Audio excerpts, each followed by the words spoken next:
السلام عليكم ورحمة الله وبركاته. الحمد لله رب العالمين نحمده ونصلي على رسوله الكريم والصلاة والسلام على أشرف الأنبياء والمرسلين حبيب رب العالمين وخاتم النبيين سيدنا مولانا محمد صلى الله عليه وسلم عبده ورسوله أما بعد فقد قال الله سبحانه وتعالى في القرآن العظيم والفرقان المجيد ولله على الناس حج البيت من استطاع إليه سبيلا ومن كفر فإن الله غني عن العالمين. وقال نبينا عليه الصلاة والسلام تابعوا بين الحج والعمرة فإنهما ينفيان الفقر والذنوب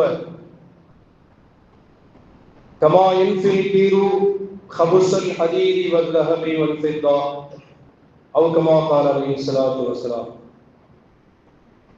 سبحانك لا علم لنا إلا ما علمتنا إنك أنت العليم الحكيم. சங்கைக்கும் பெரும் மதிப்பிற்கும் உரிய அல்லாஹ்வின் நல்லடியார்களே, புனிதமான துல்கஅதா மாதத்தினுடைய முதல் ஜும்மாவை நாம் அமர்ந்திருக்கிறோம். அல்ஹம்துலில்லாஹ். அல்லாஹ்வுடைய மிகப்பெரிய கருணையினால் உலகெங்கிலும் இருந்து பல்வேறு நாடுகளிலேயும்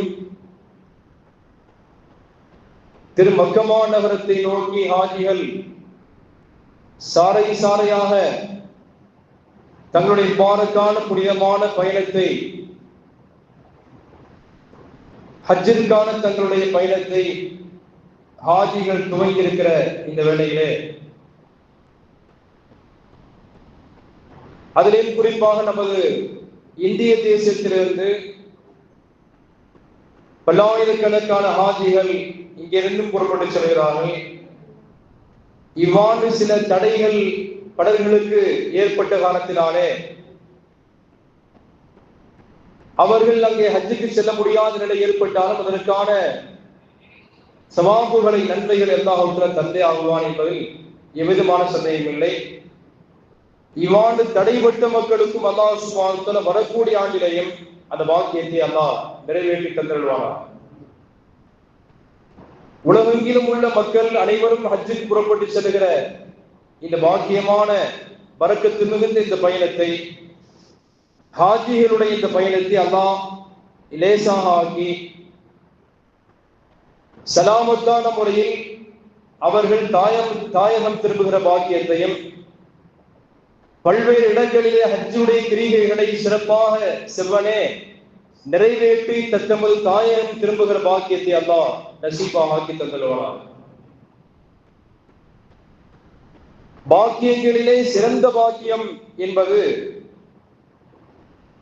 அல்லாஹ்வுடைய அழைப்புக்கு பதில் சொல்லி ஒரு மனிதர் தம்முடைய ஊரிலிருந்து புனிதமான ஹஜ் உம்ராவுடைய பயணத்தை மேற்கொண்டு நற்காரியங்களை செய்து தன்னுடைய தாயகம் திரும்புகிறாரே, இதற்கு நிகரான ஒரு பாக்கியமான அமல் உலகத்தில் அல்லாஹ் வாய்க்கவே இல்லை.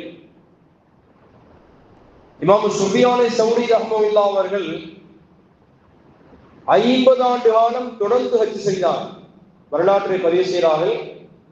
சுஃபியான் சௌரி ரஹ்மத்துல்லாஹி அவர்கள் 50 வருடம் தொடர்புடையாக ஹஜ்ஜை மேற்கொண்டார்கள். ஆனால் அந்த 50வது ஹஜ் பயணத்திலேயும் அல்லாஹ்விடத்திலே பிரார்த்தித்தார்கள், யா அல்லாஹ், இந்த பயணத்தை கடைசியானதாக ஆக்கிவிடாத ரஹ்மானே அப்படின்னு துஆ செஞ்சாங்க. அப்ப அருகில் இருந்தவர்கள் சொன்னார்கள், நீங்க இவ்வளவு நிறைய 50 ஆண்டு காலங்கள் ஹஜ்ஜுடைய பயணத்தை மேற்கொண்டிருக்கிறீர்கள், இன்னமும் இந்த பாக்கியம் வேண்டும் என்று கேட்கிறீர்களே, உங்களுக்கு இந்த இடத்துல வந்து சலிப்பு தட்டலையான்னு கேட்டார். உலகத்திலேயே சலிப்பை உண்டாக்காத ஒரு இடம் எது என்று சொன்னால், எத்துணை முறை அந்த இடத்துக்கு சென்று வந்தாலும் சரி, ஒரு டூரிஸ்ட் பிளேஸ்ல ஒரு பயணி இங்கிருந்து அவர் சுற்றுலா செல்கிறார், அந்த தலத்தை அந்த இடத்தை ஒரு முறை பார்ப்பார், 2 வாட்டி பார்ப்பார், 3 முறை சிங்கப்பூர் போயிட்டு வந்தா சலிச்சு போயிடும். 4-5 முறை நான் மலேசியா துபாயில சுற்றி பார்த்து வந்துட்டேன் என்று சொன்னால் அதுல ஒரு சலிப்பு ஏற்பட்டுரும். இந்த இடத்துக்கா நீங்க போயிட்டு வாங்க, நான் நிழல்ல உட்கார்றேன் அப்படின்னு ஒதுங்கி கொள்வார். ஆனால் எத்துணை முறை சென்றாலும் சலிப்பை ஏற்படுத்தாத ஒரு இடம் என்பதாக திருமறையில் குர்ஆன் சொல்கிறது. காரணம் என்னன்னு சொன்னால், மசாபத்தல்லின் ஆசி, யாரெல்லாம் மக்கள் திரும்ப திரும்ப வருகிற இடமாக இந்த இடத்தை ஆக்குவாயாக என்று இப்ராஹிம் அலைஹிஸ்ஸலாம் கேட்டார். ஒருத்தர் ஒரு முறை ஹஜ் உம்ராவை நிறைவு செஞ்சுட்டு வந்து அவரிடத்துல கேட்டு பார்த்தால், இன்ஷா அல்லாஹ் அடுத்த முறை குடும்பத்தோடு போலாம்னு துவா செய்யுங்க அப்படின்னுவாங்க. 5 முறை அவர் ஹஜ் உம்ராவுடைய பயணத்தை நிறைவு செய்து வந்த பின்னாலே 6வது முறை நான் இந்த பாக்கியத்திற்காக துவா செய்து கொண்டிருக்கிறேன் என்று எத்துணை நாவுகள் சொல்லி நாம் கேள்விப்படுகிறோம். அன்பிற்குரிய அல்லாஹ் நல்லடியார்களே, எத்துணை முறை அந்த இடத்துக்கு புனிதமான இடத்திலே கால் பதித்தாலும் மீண்டும் இன்னொரு முறை நாம் செல்ல மாட்டோமா என்பதற்கான ஈர்ப்பு தன்மை உள்ள இடமாக அந்த இடத்தை அல்லாஹ் அமைத்திருக்கிறான். காரணம், இப்ராஹிம் அலைஹிஸ்ஸலாம் அப்படித்தான் துவா செஞ்சாங்க. மசாபத்துல் லின்னாசி, அல்லாஹ் சொல்கிறான், இந்த இடத்தை நாம் மக்கள் வந்து செல்லக்கூடிய இடமாக, திரும்ப திரும்ப வந்து தரிசிக்கிற இடமாக இந்த இடத்தை நாம் அமைத்திருக்கிறோம் என்று அல்லாஹ் சுப்ஹானஹு வ தஆலா திரு மக்காவிலே உள்ள காபா நிறைந்திருக்கும்படியான இடத்தை அல்லாஹ் சொல்லித் தருகிறார். அன்பிற்குரிய அல்லாஹ் நல்லடியார்களே, இந்த பயணங்கள் பாக்கியமான பயணம் என்று சொன்னால் அது மிகையான வார்த்தை அல்ல. காரணம் என்னன்னு சொன்னா, நபிகள் நாயகம் ஸல்லல்லாஹு அலைஹி வஸல்லம் ஒரு மனிதனுடைய ஹியூமன் ரைட்ஸ் அப்படின்னு சொல்லக்கூடிய மனித உரிமைகளில் மீறல் செய்தால் அந்த குற்றத்தை அல்லாஹ் மன்னிக்கவே மாட்டான். அது அல்லாஹ்வுடைய நியதி. அதை தவிர்த்து ஒருத்தர் வேறு என்னென்ன மாதிரியான குற்றம் செஞ்சிருந்தாலும் அல்லாஹ்வுல மன்னிச்சிருவான். ஆனால் ஒரு மனிதர் இங்கிருந்து பயணம் புறப்பட்டு அவர் ஹஜ்ஜுக்கு சென்று வருவானேயானால் மனித உரிமைகளில் மீறல் செய்திருந்தாலும் அல்லாஹ் மன்னிப்பான்.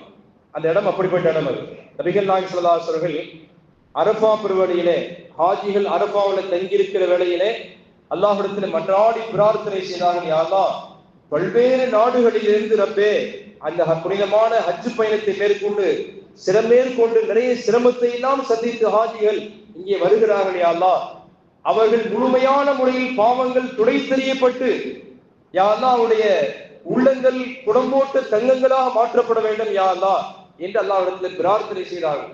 அல்லாஹ் சொன்னான், எல்லா பாவத்தையும், ஹாஜிகளுடைய அனைத்து பாவத்தையும் நான் மன்னிக்கிறேன், ஆனால் ஹியூமன் ரைட்ஸ் மனித உரிமைகளில் மீறல் செய்திருந்தாலும் மன்னிக்க மாட்டேன்னு அல்லாஹ் சொன்னான். அப்ப நபி ஸல்லல்லாஹு அலைஹி வஸல்லம் சிந்திச்சாங்க, ஒரு மனிதர் தனக்கு தெரியாமல் கூட அல்லது தனக்கு தெரிந்தே கூட மனித உரிமைகளில் மீறல் செய்துட்டு அவர் அப்படியே வாழ்ந்திருப்பார், ஆனால் இந்த இடத்துக்கு வந்த பின்னாலே கூட அவர் மன்னிப்பை பெற முடியலன்னா என்ன செய்யறது? அதனால அல்லாஹ்விடத்திலே அரஃபாவிலே அழுகையை தொடர்படியாக செய்து அன்று இரவு முஸ்தலிஃபாவிலையும் நபி ஸல்லல்லாஹு அலைஹி வஸல்லம் சைத்தானுக்கு கல் பொறுக்கிற இடத்திலையும் நபிகள் நாயகம் ஸல்லல்லாஹு அலைஹி வஸல்லம் அங்கேயும் அல்லாஹ்விடத்திலே மன்றாடினார்கள், கண்ணீர் வடித்தார்கள், யா அல்லாஹ், இந்த தலத்துக்கு வருகிற அத்துணை ஹாஜிகளையும் யா அல்லாஹ் மனித உரிமைகளில் மீறல் செய்திருந்தாலும் ரப்பே நீ மன்னிப்பாயாக என்று கேட்டார்கள். முஸ்தலிஃபாலை தான் அல்லாஹ் அதை ஏற்றுக்கொண்டால் மன்னிக்கிறேன் என்று வாக்குறுதி கொடுத்தார். வேற எந்த அமல்களுக்கும் இப்படிப்பட்ட பாக்கியம் அல்ல. ஒருத்தர் நோன்பு வைக்கிறார் அல்லது ஜக்காத்தை கொடுக்கிறார் அல்லது தொழுகிறார், இந்த காரியங்கள் அனைத்துமே அவர் ஏதாவது பெரும்பாவங்கள் செய்திருந்தாலோ அல்லது சிறிய சிறிய பாவங்கள் செய்திருந்தாலோ அவையெல்லாம் மன்னிக்கப்பட தகுந்ததுதான். தௌபாவின் மூலியமாக அல்லது தொழுகையின் மூலியமாக அல்லது உது செய்வதன் மூலியமாக அல்லது நோன்பின் மூலியமாக ஜக்காத்தை கொண்டு எல்லாம் அல்லாஹ் மன்னிச்சிருவான். ஆனா மனித உரிமைகளில் ஒருத்தர் மீறல் செஞ்சிட்டால் அந்த குற்றத்துக்கு அவரிடத்திலே சென்று மன்னிப்பு கேட்காத வரை அல்லாஹ் அந்த பாவத்தை மன்னிக்க மாட்டான் என்று நபிகள் நாயகம் ஸல்லல்லாஹு அலைஹி வஸல்லம் சொன்னார்கள். ஆனா ஹாஜியாக ஒருத்தர் அங்கே வந்து கால் பதித்திருப்பாரேனால் அவரை இந்த மனித உரிமைகளை மீறல் செய்திருந்தாலும் அல்லாஹ் தன்னுடைய தயான குணம் கொண்டு அல்லாஹ் மன்னிப்பான் என்று அல்லாஹ் சொன்னால் அது எப்பேற்பட்ட இடம் என்பதை நாம் புரிந்து கொள்ள வேண்டும். அன்பிற்குரிய அல்லாஹ்வின் நல்லடியார்களே, எனவேதான் உலகத்திலே உள்ள அத்துணை ஹாஜிகளும் அவர்கள் திரும்ப திரும்ப அந்த வாக்கியத்தை அடைய வேண்டும் என்று அவா மேற்கொள்கிறார். அலி இப்னு வாகிதி அப்படின்னு ஒரு பெருமகனார். அலி இப்னு வாக்கிதி ரலியல்லாஹு தஆலா என்கிற ஒரு இறைநேசர் ஒருத்தர் இருந்தார்.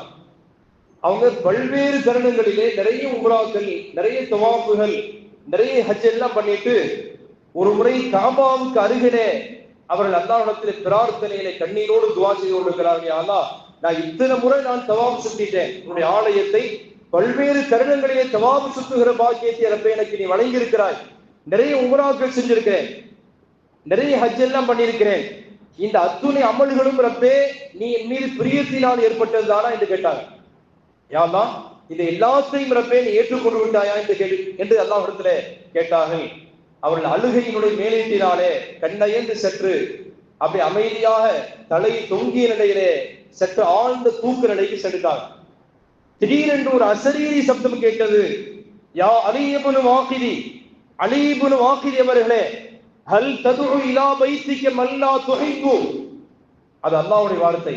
அந்த அசரீரி சப்தம் இருக்கிறதே, அல்லாஹ்தான் அவர்களை கூப்பிட்டான். யா அலி இப்னு வாக்கிதி, அலி இப்னு வாக்கிதி அவர்களே, ஹல் ததுஉ இலா பைத்திக மல்லா துஹிப்பு.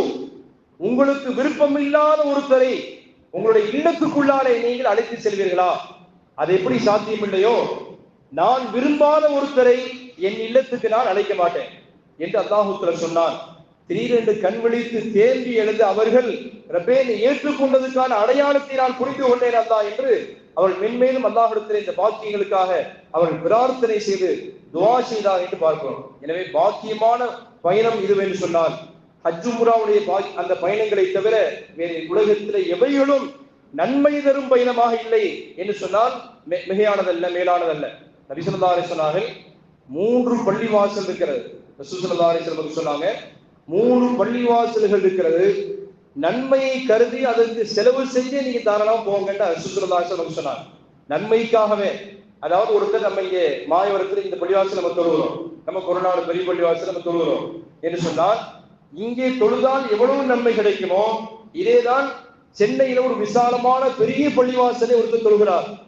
அங்கிருந்து மெனக்கெட்டு இங்கிருந்து செலவு செய்து சென்னைக்கு சென்று தொழ வேண்டிய தேவையில்லை. இங்கே என்ன கிடைக்குமோ, என்ன நன்மையை அல்லாஹ் தருவானோ, பதிவு செய்வானோ, இதே நன்மை தான் சென்னையில போய் தொழுதாலும் கிடைக்கும். ஒருத்தர் டெல்லி ஜுமா மசூதியை தொழுகிறார், இதை விட மக்கள் தொகை வேண்டுமானால் அதிகமா இருக்கலாம், ஆனால் அங்கே அவ்வளவு மக்கள் தொகையிலையும் இங்கே என்ன நன்மை கிடைத்ததோ இதேதான் அங்கேயும் கிடைக்க போகிறது. எனவே பிரத்யேகமான முறையிலே இங்க விட அங்க போய் தொழலாமே அப்படிங்கிற மாதிரி சென்றால் அதற்கு இங்கே என்ன நன்மையோ அதுதான் மற்ற எல்லா பள்ளிகளிலே கிடைக்கும்.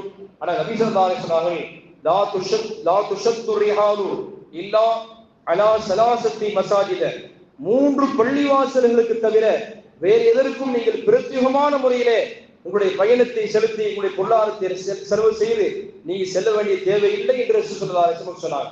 அதில் முதலாவதாக மஸ்ஜிதுல் ஹராம், அல்லாஹ் திருமறை குர்ஆனிலே திரு கஅபா அமைந்திருக்கும்படியான அந்த முதல் ஆலயத்தை பற்றி அல்லாஹ் சொல்லுகிற வேளையிலே அங்கே செய்கிற ஒவ்வொரு நன்மைக்கும் பகரமாக 1,00,000 நன்மை அல்லாஹ் பதிவு செய்கிறான் என்று ஸல்லல்லாஹு அலைஹி வஸல்லம்.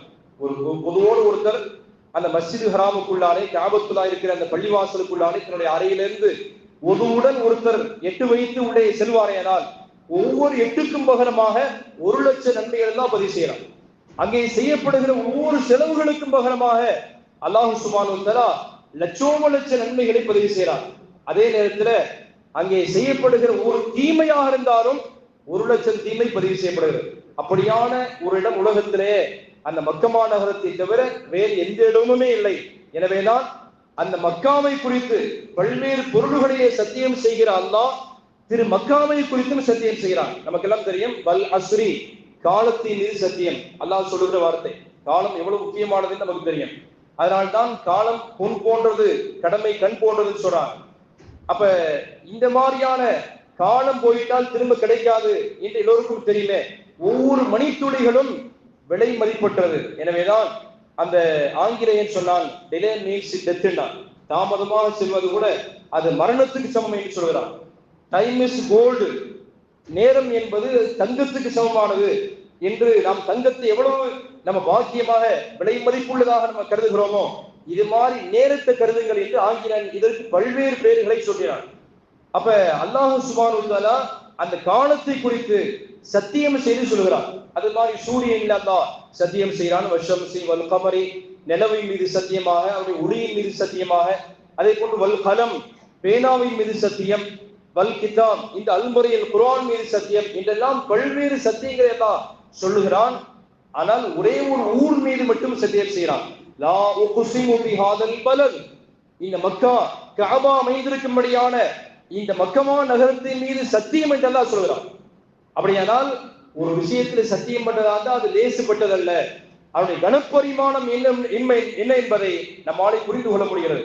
திரு மக்கமா நகரம் கஅபா அமைந்திருக்கும்படியான அந்த நகரம் இருக்கிறதே, அல்லாஹ் சத்தியம் செய்து அந்த ஊர் மீது கண்ணியப்படுத்துகிறான் சொன்னால் அதிலே நாம் செய்யக்கூடிய ஒவ்வொரு காரியங்களும் மகத்தான நன்மையை பெற்றுத் தரக்கூடியது என்பது எவ்விதமான சந்தேகம் இல்லை.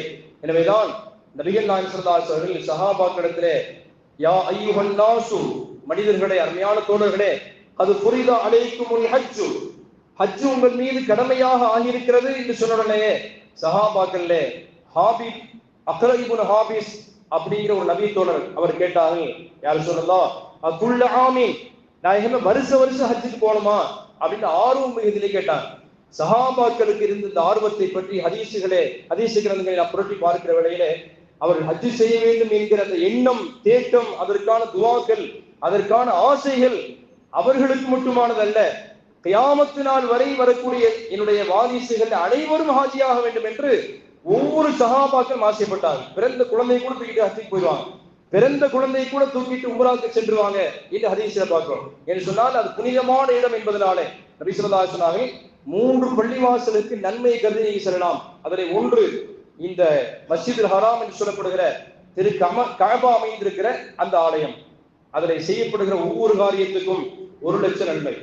இரண்டாவதாக நபிகள் நாயகம் ஸல்லல்லாஹு அலைஹி வஸல்லம், என்னுடைய மஸ்ஜிதி ஹாதா, மஸ்ஜிது நபவி, நபிகள் ஸல்லல்லாஹு அலைஹி வஸல்லம் துயில் கொள்ளுகிற அந்த பள்ளிவாசல் இருக்கிற இங்கே செய்யப்படுகிற ஒவ்வொரு காரியங்களுக்கும் அல்ஃபு மர்ராத்தின் 1000 நன்மைகள் என்று ஸல்லல்லாஹு அலைஹி வஸல்லம் 990 நன்மைகள் அங்கே மைனஸ் ஆகிறது ஹரம் ஷரீஃப்க்கு அப்பாலே. அடுத்தபடியாக 1000 நன்மைகளை தரும்படியான ஒரு பள்ளிவாசல் இருக்கிறது சொன்னார், அது மஸ்ஜித் நபவி. மூணாவதாக ஸல்லல்லாஹு அலைஹி வஸல்லம் பைத்துல் முகத்தஸிலே உள்ள அந்த ஆலயம் இருக்கிற, சுலைமான் அலைஹிஸ்ஸலாம் கட்டிய அந்த ஆலயம் இருக்கிற பைத்துல் முகத்தஸ் பள்ளிவாசல் இருக்கிற பலஸ்தீனத்தில் உள்ள அந்த பள்ளிவாசல், இதற்காக நீங்கள் பிரத்யேகமான முறையிலே நன்மை கருதி செல்லுங்கள் என்று ஸல்லல்லாஹு அலைஹி வஸல்லம் அந்த ஆலயத்துக்கு சென்று அங்கே தொழுவுங்கள் என்றெல்லாம் நபிகள் நாயகம் ஸல்லல்லாஹு அலைஹி வஸல்லம் சொல்லுகிற அந்த காட்சியை பார்க்கிறோம். அங்கே சென்றால் 500 நன்மைகளை கிடைக்கும் என்று கம்ஸ மர்ராத்தின் கம்ஸமியா மர்ரா, 500 தடவை ஒரு மனிதர் எந்த காரியத்தை செய்தாலும் எப்படி செய்வாரோ அதற்கான பலனை அவர் ஒரு காரியத்திலே செய்து முடித்து விடுகிறார் என்று நபிகள் நாயகம் ஸல்லல்லாஹு அலைஹி வஸல்லம் சொல்கிறார். இந்த 3 பள்ளிவாசல்களும் அல்லாஹ்விடத்திலே மகத்தான சங்கைக்குரியது என்று சொன்னால் மிகையானதல்ல. எனவேதான் சஹாபாக்கள் இந்த 3 இடங்களுக்குமே தான் வலம் வர வேண்டும் என்று ஆர்வம் கொண்டார்கள், ஆசைப்பட்டிருந்தார்கள். நபி ஸல்லல்லாஹு அலைஹி வஸல்லம் அவர்கள் அந்த ஹஜ்ஜை பற்றி சொல்லி முடித்த பின்னாலே சஹாபாக்களுக்கு இருந்த இந்த ஆர்வங்களை ஹதீசுகளையும் பார்க்கிறோம். ஒரு முறை ரசூல் ஸல்லல்லாஹு அலைஹி வஸல்லம் அவர்களை அவங்க வெளியே சென்று கொண்டிருக்காங்க. திடீரென்று ஒரு கூட்டம் பெருமானார் ஸல்லல்லாஹு அலைஹி வஸல்லம் சந்திக்கிறார்கள். அவங்க இதுவரை பெருமானாரை பார்த்ததே இல்லை. மதீனா வந்த பின்னால நாயகத்தை பார்க்கிறதுக்கு முன்னாலேயே அவங்க தீனுல் இஸ்லாத்திலே ஃபாலோ பண்ணிட்டு இருக்கிறாங்க, இஸ்லாமிய மார்க்கத்தை பின்பற்றி நடக்கிறார்கள். ஆனாலும் பெருமானார் ஸல்லல்லாஹு அலைஹி வஸல்லம் பார்க்கவே இல்லை. இப்ப நபி ஸல்லல்லாஹு அலைஹி வஸல்லம் வழியில பார்த்துட்டு கேட்டாங்க. முதல்ல ரசூல் ஸல்லல்லாஹு அலைஹி வஸல்லம் கேட்டாங்க, மணி கௌம், நீங்கெல்லாம் யாருன்னு கேட்டாங்க. அந்த பெருமக்கள் சொன்னார்கள், நஹ்னுல் முஸ்லிமூன், நாங்கள் இஸ்லாமியர்கள், நாங்கள் முஸ்லிம்கள் சொன்னாங்க. அப்ப மீண்டும் அந்த மக்கள் கேட்டார்கள், நாயகமே மன் அன்த, நீங்கள் யாருன்னு கேட்டார்கள். ரசூல் ஸல்லல்லாஹு அலைஹி வஸல்லம் பார்க்காத கூட்டம் அது, ஆனாலும் முஸ்லிம்களாக சஹாபாக்கள் இருந்தார்கள். நீங்கள் யார் என்று கேட்ட பின்னாலே நபி ஸல்லல்லாஹு அலைஹி வஸல்லம், நான் ரசூலுல்லாஹ், நான் அல்லாஹ்வுடைய தூதர் என்று சொல்லி முடித்த அடுத்த வினாடியிலே, சொல்லி முடித்த மாத்திரத்திலே கேட்பதற்கு பல்வேறு கேள்விகள் இருக்கிறது. ஆனாலும் கூட அதிலே உள்ள ஒரு பெண்மணி தன்னுடைய குழந்தையை தூக்கி தோல் புஜத்திலே வைத்துக் கொண்டு தன்னுடைய தோல் புஜத்திலே தன்னுடைய குழந்தையை தூக்கி உயர்பிடித்துக் கொண்டு கேட்டார்கள், யார் சொல்லலாம், அலிஹாதா ஹஜ்ஜுன், என் பிள்ளை ஹஜ்ஜு செய்ய வேண்டிய கடமை இருக்கிறதான்னு கேட்டாங்க. அதாவது தான் ஹஜ்ஜுக்கு தான் போறாங்க, என்னுடைய பிள்ளையும் நான் ஹஜ்ஜுக்கு அழைத்து சென்றால் அதற்கு நன்மை கிடைக்குமா என்று ஹஜ்ஜை குறித்து தான் கேட்டார். என் பிள்ளையும் ஹாஜி ஆகணும், யாரு சொன்னா அவங்க ஹஜ்ஜு செஞ்சா கூடுமா என்று அந்த பெண்மணி கேட்கிறார். நபி ஸல்லல்லாஹு அலைஹி வஸல்லம் நஅம் வலக்கி அஜ்ருன், ஆமா, அந்த குழந்தைகளை நீங்கள் கையோடு அழைத்து சென்று அவர்களையும் நீங்கள் தவாபு சுத்த வைத்து அந்த சஃபா மர்வாத் மத்தியிலே தொங்கோட்டமோட செய்து அரஃபாவுல முஸ்தலிஃபாவுல மினாவுல இது மாதிரியான இடங்களில் தங்க வச்சு அமல்களுக்கு கிரிகைகளை செய்ய வைத்து விட்டால் அதற்கான கூலி பெற்றவர்களாக இருக்கும்படியான தாயாக இருக்கக்கூடிய உங்களுக்கு நிச்சயமாக உண்டு என்று நபி ஸல்லல்லாஹு அலைஹி வஸல்லம் சுட்டி காட்டினார். கண்ணார பார்த்த காட்சி, எத்துணை குழந்தைகள் இஹ்ராமுடைய ஆடையோடு அவங்க பிறந்த அந்த சிறு வயதிலேயே அந்த தாய் தந்தையர்கள் பெற்றோர்கள் குழந்தைகள் எல்லாம் அப்படி கை லாபகமாக அழைத்து செல்கிற அற்புதமான காட்சி. இன்னொன்றையும் இன்றைக்கு மக்கா மாநகரத்திலே அறிமுகப்படுத்தியிருக்கிறார்கள். குழந்தைங்க அந்த கூட்டத்தில் மிஸ் ஆகிடக்கூடாதுங்கிறதுக்காக கையில் அவங்க ஒரு டேக் போடுகிறாங்க. அந்த டேக்கில இருந்து ஒரு கம்பி மாதிரி ஒரு பிளாஸ்டிக்ல ஒரு கம்பி போகிறது. அந்த குழந்தைகளுடைய கையில அதை கட்டி விடுறாங்க. தகப்பனா முன்னாடி அப்படி ஹாயா போறார், பிள்ளைகளை பற்றி கவலை இல்லை. ஏன்னு சொன்னா இவர் நடக்க நடக்க அது இழுத்து கொண்டே வருகிறது. எங்கே மிஸ் ஆகிடுவாங்க அப்படிங்கிற அச்சம் இல்லாமலே இருக்கும்படியான அப்படி ஒரு நாகரிகமான உலகத்திலே ஹஜ் செய்கிற பெருமக்களையும் கண்கூடாக நாம் பார்த்தோம். அது ஒரு வரவேற்கத்தக்கக்கூடியதான். எனவே குழந்தைகள் ஹஜ் செய்வதை கூட சஹாபா பெருமக்கள் ஆர்வம் மிகுதியினாலே வரவேற்றார்கள் என்பதை பார்க்கிறோம். ஹஜ் என்பது, உம்ரா என்பது பாக்கியமான பயணம் மட்டுமல்ல. ஒருத்தர் வசதி வாய்ப்புகளை பெற்றிருந்து முறையாக அவர் ஹஜ் செய்யாமலே இந்த துனியா விட்டு போயிட்டால் அதற்கு பகரமாக அவருடைய ஹஜ்ஜை அவருக்கான உம்ராக்களை எடுத்து செய்கிற பிள்ளைகளாக நாம் இருக்க வேண்டும் என்பதை மார்க்கம் வலியுறுத்துகிறது. நபி ஸல்லல்லாஹு அலைஹி வஸல்லம் இடத்துல ஒரு சஹாபி வந்தார். நாயகமே, இன்ன உஹ்தி நதரத் அன் தஹஜ்ஜ, யாரு சொல்லுதா, என்னுடைய கூட பிறந்த அக்கா, என்னோட உடன் பிறந்த சகோதரி ஒருத்தர் இருந்தார். அவங்க வரக்கூடிய ஆண்டு ஹஜ் செய்ய வேண்டும் என்று நியத்தெல்லாம் வச்சிருந்தாங்க. யாரு சொல்லலாம், இன்ன உஹ்தி நதரத் அன் தஹஜ்ஜ ஃபமாதத், என்னோடு உடன் பிறந்த சகோதரி ஒருத்தர் ஹஜ் செய்ய வேண்டும் என்கிற ஆசையினாலே ஆர்வத்தினாலே இருந்தார், அப்படி நியத்து பண்ணியிருந்தார். ஆனால் திடீரென்று சூழல் மாறி போய்விட்டது, மௌத்தாயிட்டாங்க. யார சொல்லுதா, இப்ப என்ன செய்யறதுன்னு அந்த சஹாபி கேட்டார். நபிகள் நாயகம் ஸல்லல்லாஹு அலைஹி வஸல்லம் சொன்னாங்க, ஹல் அலைஹா தைனுன் யக்தி தைனஹா, அவர் மீது ஏதாவது கடன் இருக்கும் பட்சத்திலே நீங்கள் அடைப்பீர்களான்னு கேட்டாங்க. நபி ஸல்லல்லாஹு அலைஹி வஸல்லம் கேட்டாங்க, உங்களுடைய சகோதரியின் மீது ஏதாவது கடனை வச்சுட்டு போயிருந்தால் அதை முன் வந்து அடைப்பதற்கு நீங்கள் தயாரா அப்படின்னு கேட்டாங்க ஸல்லல்லாஹு அலைஹி வஸல்லம். அவர் சொன்னார், நாயகமே, நஅம், என்னுடைய உடன் பிறந்த சகோதரி கடனோடு மௌத்தா இருப்பானே, ஆனால் அந்த கடனை நான் தான் அடைத்திருப்பேன், அவ்வளவு தூரம் பாசமானவங்க அப்படின்னு சொன்னார். நபி ஸல்லல்லாஹு அலைஹி வஸல்லம் சொன்னார்கள், இக்தி தைனல்லாஹ், அப்படியானால் கடனிலேயே பெரிய கடன், அது அல்லாஹ்வுடைய கடமையை நிறைவேற்றாமல் மௌத்தாகிட்டாரே, காலமாகிவிட்டாரே, அந்த அல்லாஹ்வுடைய கடனை அவருக்கு பகரமாக நீங்கள் செய்து அதை சமன்படுத்தி விடுங்கள், அல்லாஹ்வுடைய கடன் அடைப்பதற்கு ரொம்ப ரொம்ப தகுதியானது, ஏற்றமானது என்பதாக நபிகள் நாயகம் ஸல்லல்லாஹு அலைஹி வஸல்லம் உடன் பிறந்த சகோதரருக்கு அந்த வார்த்தையை சொல்லி நீங்கள் அவருக்கு பகரமாக ஹஜ்ஜை நிறைவேற்றுங்கள் என்று ரசூல் ஸல்லல்லாஹு அலைஹி வஸல்லம் சொன்ன செய்தி ஹதீஸ் கிரந்தங்களிலே பதிவு செய்யப்பட்டிருக்கிறது. ஒரு சஹாபி வந்தார், லப்பைக் அன் ஷுக்ருமா, ஷுக்ருமாவுக்கு பகரமாக நான் ஹஜ்ஜுக்காக லப்பைக் சொல்கிறேன், லப்பைக் ஹஜ்ஜத்தன் லப்பைக் உம்ரத்தன் என்று ஒருத்தர் சொல்வாரேயானால், இஹ்ராமுடைய ஆடையை தரித்துக் கொண்டு லப்பைக் உம்ரத்தன் என்று சொன்னால், யா அல்லாஹ், நான் உம்ராவுக்கு செய்வதற்கு தயாராகி விட்டேன் அப்படின்னு அதுக்கு அர்த்தம். லப்பைக் ஹஜ்ஜத்தன் என்று சொன்னால், யா அல்லாஹ், நான் ஹஜ் செய்ய நாடுகிறேன், யா அல்லாஹ், உனக்கு நான் அடிபணிந்து விட்டேன், இந்த ஹஜ்ஜுடைய கிரிகைகளை நான் செய்கிறேன் அல்லாஹ் என்று லப்பைக் என்று தல்பியாவை சொல்கிறார் என்று சொன்னால் அவர் ஹஜ் செய்ய போகிறார் என்ற அர்த்தம், அவர் ஹஜ்ஜுடைய நியத்து வச்சிட்டார் என்று அர்த்தம். இப்ப இவர் இந்த சஹாபி சொன்னார், லப்பைக் அன் ஷுகுருமா, ஷுகுருமாவுக்கு பகரமாக நான் லப்பைக்கு சொல்றேன். ஸல்லல்லாஹு அலைஹி வஸல்லம் கேட்டாங்க, மன் ஷுகுருமா, ஷுகுருமான்னா யாருன்னு கேட்டாங்க ஸல்லல்லாஹு அலைஹி வஸல்லம். அவர் சொன்னார், அந்த சஹாபி சொன்னார், வஹுவ அஹி, யார் சொல்லலாம், அவர் என்னுடைய தோழர், என்னுடைய உடன்பிறந்த சகோதரர் என்றார். வேறு சில அறிவிப்புகளிலே அவர் என்னுடைய நண்பர் அப்படிங்கும் சில ஹதீஸ்ல இருக்கிறது. அப்ப இந்த சஹாபி சொன்ன வார்த்தைக்கு பெருமானா கேட்டார்கள், மன் ஷுகுருமா, ஷுகுருமா என்று சொன்னால் யார் என்று கேட்ட பொழுது அந்த சஹாபி சொன்னார், நாயகமே, வஹு அஹி, அவர் என்னுடைய உடன் பிறந்த சகோதரர் என்று சொன்ன பொழுது நபி ஸல்லல்லாஹு அலைஹி வஸல்லம் சொன்னாங்க, நீங்க ஹஜ்ஜத் அன் நஃப்ஸிக, முதல்ல நீங்க ஹஜ் எல்லாம் முடிச்சாச்சான்னு ஸல்லல்லாஹு அலைஹி வஸல்லம் கேட்டாங்க. அவர் சொன்னார், யார் சொல்ல, இல்ல, முதல்ல என்னுடைய பிரியத்துக்குரிய என்னுடைய சகோதரருக்கு நான் ஹஜ் செய்ய போகிறேன், அதுக்கு பின்னால் நான் அடுத்த வருஷம் பார்க்கலாம்னு இருக்கேன் அப்படின்னா ஸல்லல்லாஹு அலைஹி வஸல்லம் சொன்னாங்க, ஃபஹுஜ்ஜ அன் நஃப்ஸிக, முதலாவது நீங்கள் ஹஜ் செய்து அதிலிருந்து நீங்கள் ரிலீஃப் ஆயிருங்க. ஸல்லல்லாஹு அலைஹி சொன்னார்கள், முதலில் நீங்கள் ஹாஜி ஆகுங்கள். நீங்கள் உங்களுக்கு நீங்களாகவே நீங்கள் ஹஜ் செய்து கொண்டு அதற்கு அடுத்த ஆண்டுகளிலே யார் உங்களை சார்ந்தவர்கள் இருக்கிறார்களோ, தன்னுடைய தாய் தகப்பன் ஹஜ்ஜுக்கு போகாமலே மௌத்தாகிட்டார் என்று சொன்னால் அவருக்கு வருமா எடுத்து செய்யுங்க. உங்களுடைய சகோதரர்களில் யாராவது ஹஜ் செய்ய வேண்டும் என்ற எண்ணத்தில் இருந்து மௌத்தாகிட்டார்கள், செய்ய முடியலன்னு சொன்னா அதற்கு பகரமா நீங்க செய்யுங்க. ஒரு ஆச்சரியம் என்னன்னு சொன்னால், இந்த நான் சென்றிருக்கும்படியான இந்த உம்ராவுல என்னோடு திருநெல்வேலியை சார்ந்த ஒரு சகோதரர் வந்தாங்க. பெரிய ஆச்சரியம். அவர் பெரிய ஒரு கோடீஸ்வரர், ரொம்ப சிம்பிள் சிட்டியா இருக்கிறார்.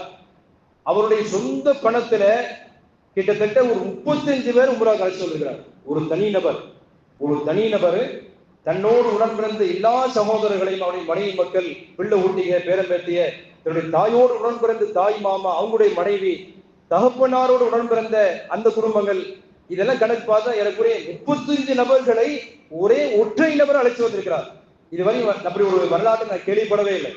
எனக்குரிய அவர் செலவழித்த செலவுகள் மட்டும் 50 லட்சம் ரூபாயை தாண்டி பெருமானம் உள்ளது. அது மட்டும் இல்லாமல் அந்த புனிதமான இடத்துக்கு 3 ஒட்டகத்தை குர்பானியை அவர் கொடுத்த நன்மை கருதி 4 ஆடுகளை அறுத்து பலி கொடுத்தார். அவர் ஹஜ்ஜில செஞ்ச செலவுகள், உம்ராவிலே செஞ்ச செலவுகள் சுபஹானல்லாஹ். அந்த சொந்த பந்தங்களுக்கெல்லாம், அந்த பிள்ளைகளுக்கெல்லாம் வேண்டியதை பல்வேறு இடங்களிலே வாங்கி கொடுத்த அந்த அற்புதமான காட்சியை நான் பார்த்து பிரமித்து போனேன். அப்போ ஒரு தனி நபர் தன்னை சார்ந்திருக்கிற எல்லா மக்களுக்கும் இந்த பாக்கியம் கிடைக்க வேண்டும் என்று நினைத்திருப்பார்கள். அல்லாஹ் சுப்ஹானஹு வ தஆலா அந்த செலவு செய்த அந்த பொருளாதாரத்தை, அந்த ஒரு ஹாஜிக்கு செலவு செய்த அந்த பொருளாதாரத்தை திரும்பவும் பல்வேறு தருணங்களிலே பன்மடங்காக பெருக்கி அல்லாஹ் தருவான் என்பதிலே எவ்விதமான சந்தேகம் இல்லை. அவர் இப்பொழுதும் சிரிப்பாக இருக்கிறார். இந்த பயணத்தில் அவர் செய்த செலவிற்கு பகரமாக அல்லாஹ் சுப்ஹானஹு வ தஆலா நெருப்பமான பொருளாதாரத்தை திரும்ப தருவான் என்பதிலே எவ்விதமான சந்தேகம் இல்லை. அப்படியான பாக்கியமான பயணத்திலே நாமும் கலந்து கொள்வதற்கு நாம் கடமைப்பட்டிருக்கிறோம். அன்பிற்குரிய அல்லாஹ் நல்லடியார்களே, இந்த ஹஜ் உம்ராவுடைய பயணம் இருக்கிற பொதுவாக அல்லாஹ்வுடைய விஷயத்திலே செலவு செய்யக்கூடிய எவைகளுக்கும் அல்லாஹ் தஆலா அதை திரும்ப செலுத்தாமல் இருக்க மாட்டான். ஒரு நாணயமான மனிதர் இருக்கிறார், அவரிடத்தில் நாம் ஏதாவது கொடுத்துட்டால் திரும்ப அவர் அந்த பொருளை திரும்ப நம்மிடத்தில் ஒப்படைக்கிற காட்சியை பார்க்கிறோம். இது மனிதர்களிலேயே நாணயமான நல்ல மனுஷர் இருக்கிறார். ஆனா அல்லாஹ்வுடைய விஷயத்திலே ஒருத்தர் ஹஜ்ஜுக்காகவோ அல்லது உம்ராவுக்காகவோ அல்லது குர்பானிக்காகவோ அல்லது பள்ளிவாசல் பணிகளுக்காகவோ அல்லது மதரசாவுடைய பணிகளுக்காகவோ அல்லாஹ் ரசூல் சம்பந்தப்பட்ட எந்த ஒரு காரியத்துக்கும் ஒரு மனிதர் செலவு செஞ்சாலும்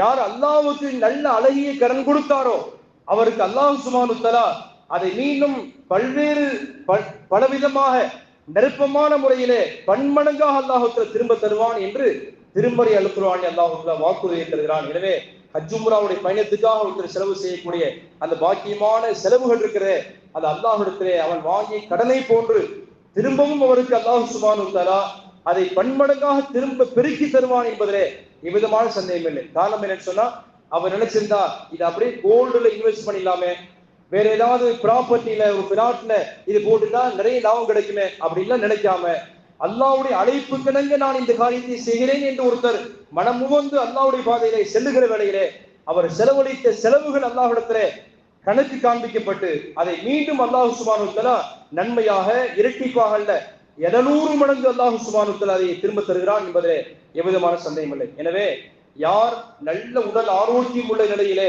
பொருளாதார பாக்கியத்தோடு இருக்கிறார்களோ அவர்கள் விரைவாக ஹஜ் செய்ய வேண்டும். நபி ஸல்லல்லாஹு அலைஹி சொன்னாங்க, மன் அராதல் ஹஜ்ஜ ஃபல்யுஹஜ்ஜில், யார் ஹஜ்ஜை நியத்து வைக்கிறார்களோ, மன் அராதல் ஹஜ்ஜ, யார் ஹஜ் செய்ய வேண்டும் என்கிற எண்ணமுடையவர்களாக இருக்கிறார்களோ, ஃபல்யுஹஜ்ஜில், அவர் விரைவாக ஹஜ் செய்து கொள்ளட்டும் என்று சொன்னால், திடீரென்று பொருளாதாரத்திலிருந்து இழப்பு ஏற்பட்டுடலாம், திடீரென்று உடல் ஆரோக்கியம் குன்றி போயிடலாம், அவர் அல்லது கடனாளியாக போயிடலாம், பல்வேறு சூழல்கள் இருக்கிறதுனாலே நீங்கள் விரைவாக ஹஜ் செய்து கொள்ளுங்கள் என்று நபிகள் நாயகம் ஸல்லல்லாஹு அலைஹி வஸல்லம் நமக்கு சுட்டிக்காட்டினார்கள். யார் ஹஜ்ஜுக்கான முறையான பொருளாதாரத்தை வச்சிருந்து உடல் ஆரோக்கியம் எல்லாம் இருக்கிறது, இப்படியெல்லாம் இருந்து யார் வேண்டுமென்றே ஹஜ் செய்கிற இந்த பாக்கியங்களை, இந்த பயணமான இந்த பரக்கத்தான இந்த பாக்கியமான பயணத்துக்கு அவர் செல்லாமல் இருக்கிறார், அதை பற்றி அக்கறை எடுத்துக் கொள்ளாமல் இருக்கிறார், அதை புறக்கணிக்கிறார் என்று சொன்னால், நபி ஸல்லல்லாஹு அலைஹி சொன்னார்கள், ஃபல் யமுத் இன்ஷா யஹூதியன் ஃபல் யமுத் இன்ஷா நஸ்ரானியன், அவர் விரும்பினால் அவர் ஒரு யஹூதியாக மௌத்தாகட்டும், அல்லது அவர் விரும்பினால் ஒரு நஸ்ரானியாக இந்த ஈமானிலிருந்து வெளியேறி போய் ஒரு மௌத்தாகட்டும் என்று நபிகள் நாயகம் ஸல்லல்லாஹு அலைஹி வஸல்லம் நன்கு பாக்கியமான நிலையிலே பொருளாதாரம் உடல் ஆரோக்கியம் இருக்கிற ஒரு மனிதர் இந்த உலகத்திலே ஹஜ் செய்யாமலே அதை பின்தள்ளி விட்டு அவர் இருப்பானேயானால் அதன் மீது அக்கறை இல்லாமல் இருப்பார் என்று சொன்னார்.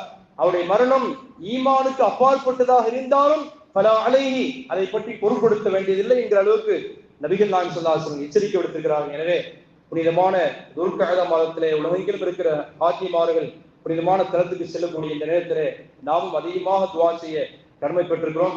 அதிலும் குறிப்பாக நான் சென்று வந்த இந்த பயணத்திலே நமது மஹல்லாவிலே உள்ள அனைத்து மக்களுக்காக நல்ல விதமாக துஆ செய்து ஆண் மக்களுக்கும் பெண்களுக்கும் குழந்தைகளுக்கும் அனைவரும் ஹாஜியாக வேண்டும் என்கிற நல்ல துஆக்களை நிரப்பமாக துஆ கபூலாகிற அனைத்து இடத்திலும் உங்களுக்காக நான் துஆ செய்தேன் என்கிற அந்த நல்ல சிந்தனையை நான் சொல்லிக் கொடுக்கிறேன். அல்லாஹ் சுப்ஹானஹு வ தஆலா நாம் அனைவருக்கும் நல்ல உடல் ஆரோக்கியத்தையும் மீண்டும் மீண்டும் திரும்ப திரும்ப அந்த புனிதமான இடத்துல தரிசிக்கிற ஹஜ்ஜை முறாய் நிறைவு செய்கிற நல்ல பாக்கியத்தை அல்லாஹ் வாழ்நாளிலே பல முறை குடும்பத்தாரும் நிறைவு செய்கிற நல்பாக்கியத்தை அல்லாஹ் வழங்கி அல்வாராக.